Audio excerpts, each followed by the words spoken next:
मैं नरेंद्र मोदी से लड़ता हूं, उनके दिल में जो नफरत है उससे लड़ता हूं,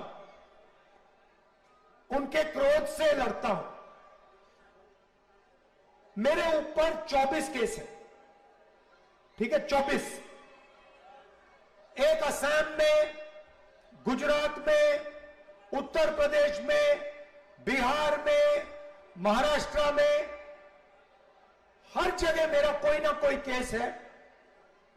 कभी मुझे कोर्ट यहां बुलाता है, कभी वहां बुलाता है, कभी यहां ले जाते हैं। उसके बाद जेल का सेंटेंस हो गया। पहली बार डिफेमेशन के लिए 2 साल की सजा मुझे मिली, ठीक है। उसके बाद मेरी लोकसभा की सदस्यता रद्द कर दी। यह सब आप जानते हो ना।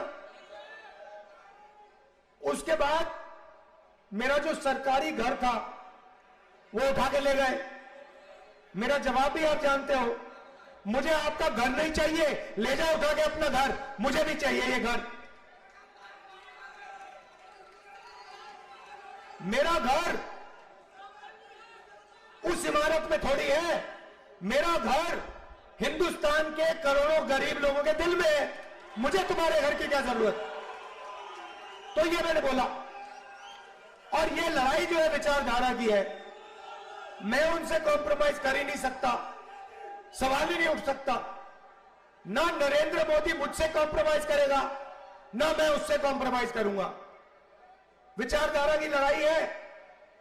सालों से मेरा परिवार ये लड़ाई लड़ रहा है। जवाहरलाल नेहरू, इंदिरा गांधी, राजीव गांधी, सोनिया गांधी, मैं और प्रियंका। अब मैं आपसे सवाल पूछना चाहता हूं, मेरे ऊपर 24 केस, ओवैसी जी के ऊपर कितने केस? एक भी केस नहीं। मेरे ऊपर ईडी, सीबीआई, जो भी एजेंसी है वो 24 घंटा मेरा पीछा करते रहती है।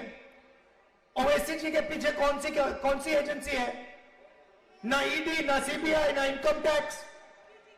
खुला रास्ता दे रखा है नरेंद्र मोदी जी ने।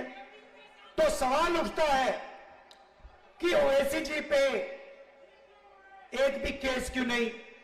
ओवैसी जी की सदस्यता रद्द क्यों नहीं हुई? ओवैसी जी का घर क्यों नहीं लिया गया? क्योंकि ओवैसी जी नरेंद्र मोदी की मदद करते हैं। सीधी सी बात है, सीधी सी बात है। मैं आपको बताता हूं, असम में चुनाव होता है, एक तरफ बीजेपी, एक तरफ कांग्रेस पार्टी, वहां पे एमआईएम का कोई वोट नहीं है।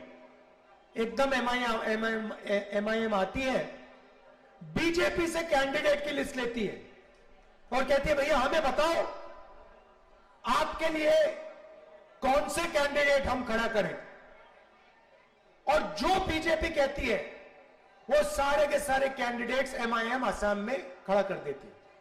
महाराष्ट्र में, असम में, राजस्थान में, मध्य प्रदेश में, छत्तीसगढ़ में, गोवा में, जहां भी ये कांग्रेस पार्टी को डैमेज करने का काम कर सकते हैं और बीजेपी की मदद करने का काम कर सकते हैं, ये हाजिर हो जाते हैं, खड़े हो जाते हैं वहां पे, सामने ऐसे सैल्यूट करते हैं, कहते हैं मोदी जी हमें बताइए कौन से कैंडिडेट देने, हम देते हैं, आपकी मदद करते हैं।